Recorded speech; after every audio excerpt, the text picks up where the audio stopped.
Hey guys, welcome to my August 2021 sinking fund update.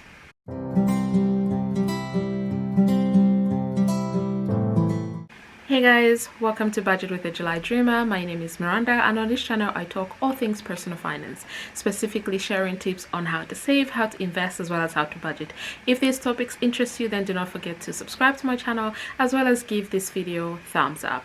So as I mentioned in today's video, I'll be sharing with you my sinking fund update for the month of August. I'll be looking down on my laptop as I share my screen and walk you through the sinking funds that I have. So before I get into that, I want to just quickly do a bit of a Q&A on sinking funds. So firstly, what is a sinking fund? So people often talk about sinking funds, emergency funds, and there's a lot of confusion for people who are new in the financial world, managing your own money and all of that jazz. So sinking funds are funds that you set up for a specific purpose. So this could be you want to pay off your debt, so you're putting extra money into this pot and then you just go and clear the balance. Or you've got something like an annual bill like myself, which you want to pay off when it comes due, but you know at that time you probably won't have the money to pay for the annual bill, so you start saving up slowly but surely for that bill so that when the time comes you can then just pay that off completely.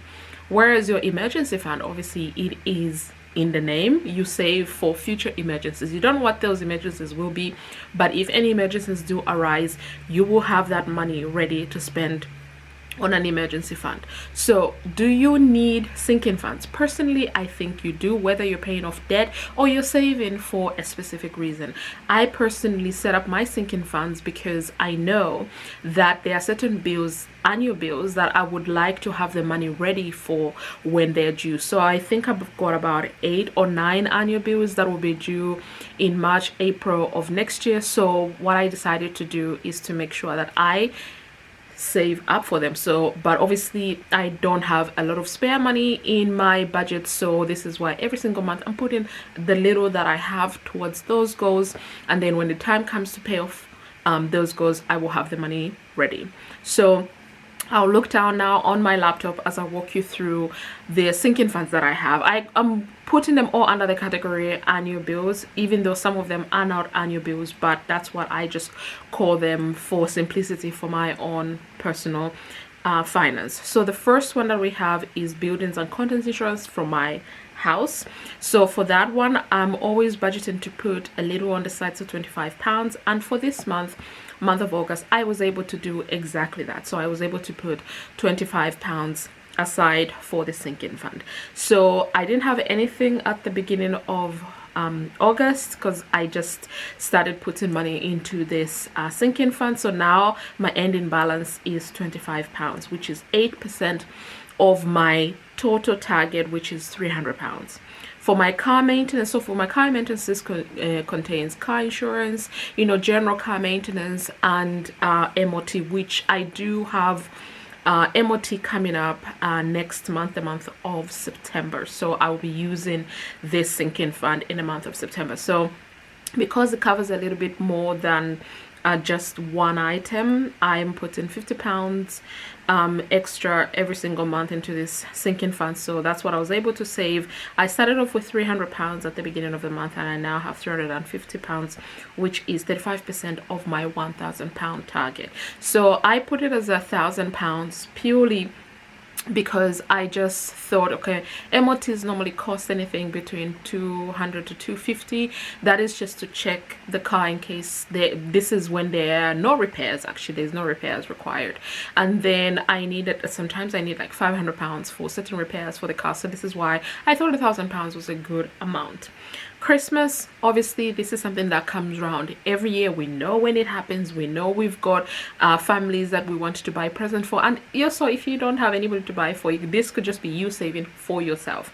So normally I say I'll put 25. For the month of August I thought I was going to put 40, but I actually just put 25 because that's all I could afford in my budget. So that's what I did. So I set off with 125. I now have 150, which is 28% of my total target of 530.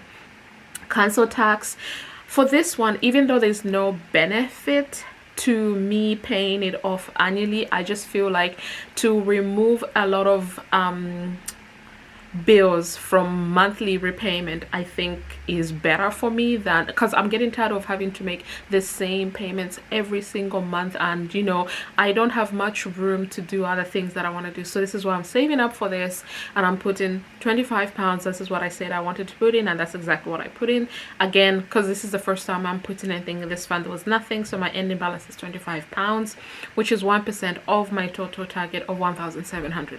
So this is due next year April time, but if I don't have all the money at that time, I'll pay what I can in advance, and then the rest I'll just continue saving up for it. Disney, I have saved up for this already, which is 60 pounds, and you know, I'm good with that.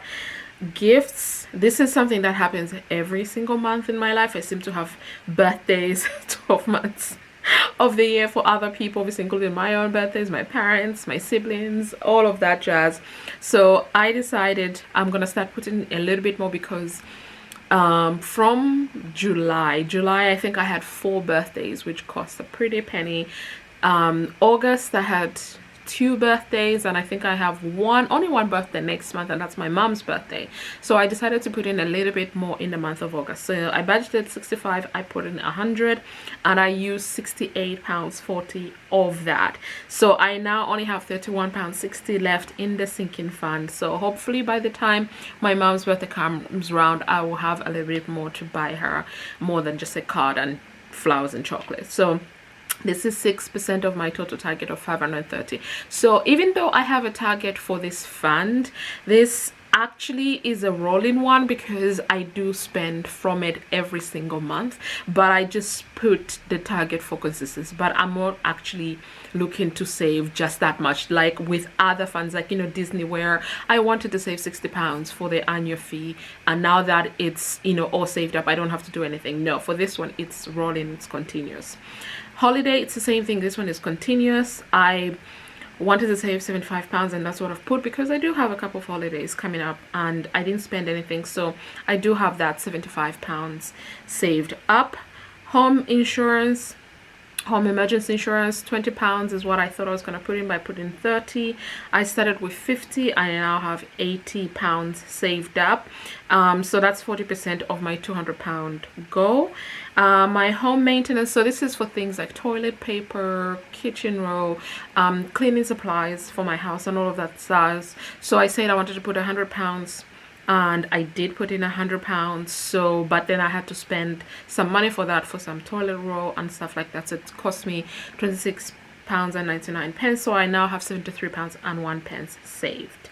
Then for my life insurance, I've decided to start putting 25 pounds on the side every single month and see how I get on. And this is the first time I'm putting anything in there, so there wasn't a starting balance, but there is an ending balance of 25 pounds. My Amazon Prime, so this one, again, like Disney, I saved up already what I needed for next year, so I put 80 pounds on the side in time for when I have to do my next annual pay. My rental property, I have a rental property, I'll link it up above or in the description bar below. So I've decided to start putting a little bit of money from my personal budget to put towards my rental and maintenance fund. So in my budgeting for my rental property, I do have planning to put money aside for my emergency fund, for the rental property and maintenance fund. But I feel like there's been so many things that have happened since I've become a landlord that I feel like maybe I should be putting a little bit more from my budget into this fund. So I thought I was going to be able to put 50, but I didn't this month, so there's nothing in that account whatsoever. TV license, this is something I've been debating because I don't really watch live TV, but then my family came over and they started watching live TV, and I'm like, okay, I'm gonna keep this. So this is why I will be putting a little bit aside, so that next year or whenever I reach my target, I'll just pay the amount off for the year. So 15 pounds, I put in 15 pounds 19. The 19 pence actually came from all the roundups that I was having in my Monzo account, so I just plunked it there. So I started off with 10 pounds. I now have 25 pounds 19 in this sinking fund. So I had budgeted to put 490 pounds towards my sinking funds. I was able to put 470 and 19 pounds and spent 95 pounds and 39 of my sinking funds. And sinking funds are meant to be spent, unlike, you know, like your emergency fund, which you only ever gets to use during an emergency, like a true emergency. So I'm not even mad that I have expenditures that have come from what I put into my sinking funds. So my starting balance for my sinking funds, I had 625 pounds saved. Now I have 998 and 80 pence. I am somebody who loves to round off numbers, and I honestly wanted to just find a 20 pence somewhere and put it there so it could be £1,000, but I'm just gonna leave it for now.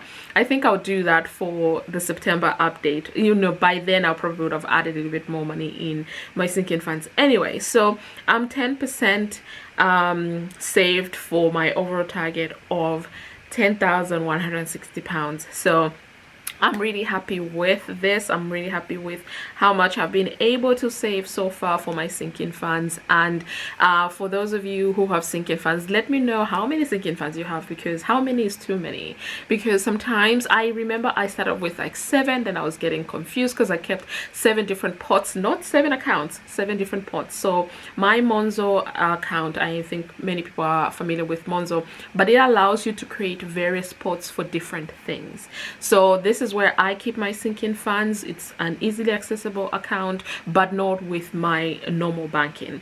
So I keep it there, and I created 7 different pots. And it was, apart from using the tracker, I found it very confusing trying to track. You know, I spent here, I spent there, and then have to start moving money left, right, and center. So I thought a tracker is better than trying to manage it just electronically. So I decided I'm going to reduce my pots. I think I now only have 3 or 4 pots. I'll put a screenshot in this video of how many sinking funds I am keeping. So one, I think, is just sinking funds, so it covers the majority of these. But then for Christmas and birthdays, I've kept these separately, because for birthdays I'm spending from that sinking fund every single month, and then for Christmas I do just want to keep that money separate so that I know how much I'm working with when come December, and I don't want to be tempted to touch the money in for the other sinking funds, because I'll be like, oh, it's there, maybe I could just purchase this. I don't want to do that. So this is why I decided just to keep the Christmas one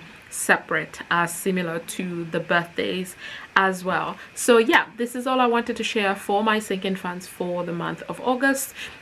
I hope you enjoyed this video. If you did, do not forget to hit that like button. Do not forget to subscribe to my channel if you haven't already, and I'll see you in my next video. Bye.